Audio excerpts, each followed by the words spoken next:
নেত্রকোনার কমলাকান্দা শিবনগর কান্দাপাড়া দাখিল মাদ্রাসার একটি গোপন কমিটি গঠনের খবর ছড়িয়ে পড়েছে এলাকায়। তারা জানতো না ঠিক কখন কারা কিভাবে এই কমিটিটি তৈরি করল, অথচ চোখের সামনেই যেন তাদের সন্তানের শিক্ষা প্রতিষ্ঠানটা ধীরে ধীরে অস্বচ্ছতার অন্ধকারে ঢেকে যাচ্ছে। এই ভাবনায় সবচেয়ে কষ্ট দিয়েছে অভিভাবকদের। পরীক্ষা দিব এই এলাকা তারা একটা কমিটি করছে। আমি অভিভাবক, আমি এটা সম্পর্কে কিছুই জানি না। এলাকাবাসী কেউ এসব বিষয়ে কেউ অবগত। আগে তো জানতাম, আমার কাছে চিঠি দিত, কিন্তু এই বছর কিন্তু চিঠি মিনি দিল না, আমরা জানিও না তার কমিটি হয়ে গেছে। আমরা নতুন করে আবার সুন্দর করে সবাইকে নিয়ে না, গ্রামবাসী এলাকাবাসী অন্য যারা আছে সবাইকে নিয়ে আবার নতুন করে আমরা কমিটি চাই। আমরা তো তাই এলাকাবাসী সবাই নিয়ে একটা সুন্দরভাবে সবাই জানায় একটা কমিটি হয়েছে। বোর্ড সূত্রে জানা যায়, মোহাম্মদ রাসেল মিয়া নামে এক অভিভাবক অভিযোগ করেছেন এই কমিটিটি নাকি জালিয়াতির মাধ্যমে গঠিত।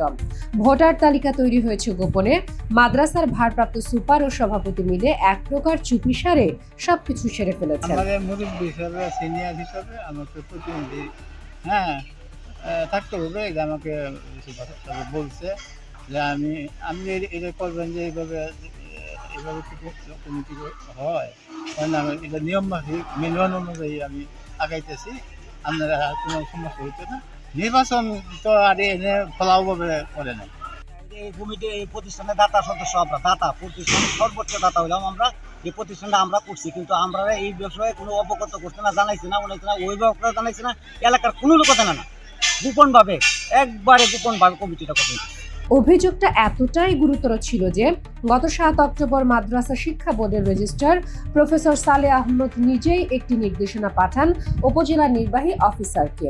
নির্দেশে বলা হয়, ঘটনাস্থলে গিয়ে সরেজমিনে তদন্ত করতে হবে, তবে যেন নিরপেক্ষতা বজায় থাকে তাই বলা হয়। এই নির্বাচনের প্রিজাইডিং অফিসারকে তদন্ত দলের অংশ করা যাবে না। এদিকে এলাকা জুড়ে ছড়িয়ে পড়েছে এক ধরনের অস্বস্তি। একাধিক অভিভাবক জানালেন তারা কোনো নোটিশ পাননি, কোনো বৈঠকেরও ডাক পড়েনি। তাদের কথায় সবকিছুই হয়েছে পর্দার আড়ালে। সেই হতাশার সুর এখন মিশে আছে পুরো গ্রামের বাতাসে, চায়ের দোকান থেকে শুরু করে মসজিদের আঙিনা পর্যন্ত। যখন সাংবাদিকরা মাদ্রাসার প্রধান শিক্ষকের খোঁজে যান, তাকে পাওয়া যায়নি। পরে ফোনে তিনি জানান সবকিছু নাকি নিয়ম মেনেই হয়েছে। অভিযোগ এসেছে, বোর্ড খোঁজ নিচ্ছে, এখন যা হওয়ার আইনি পথেই হবে।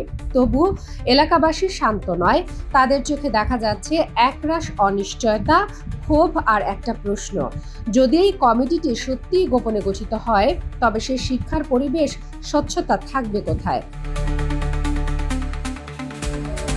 তারা চায় যেন দ্রুত সঠিক তদন্ত হয়, স্বচ্ছতার আলোয় ফিরে আসে মাদ্রাসা, কারণ এই কমিটিটি শুধু একটি প্রশাসনিক দল নয়, এটাই তাদের সন্তানের ভবিষ্যতের ভিত।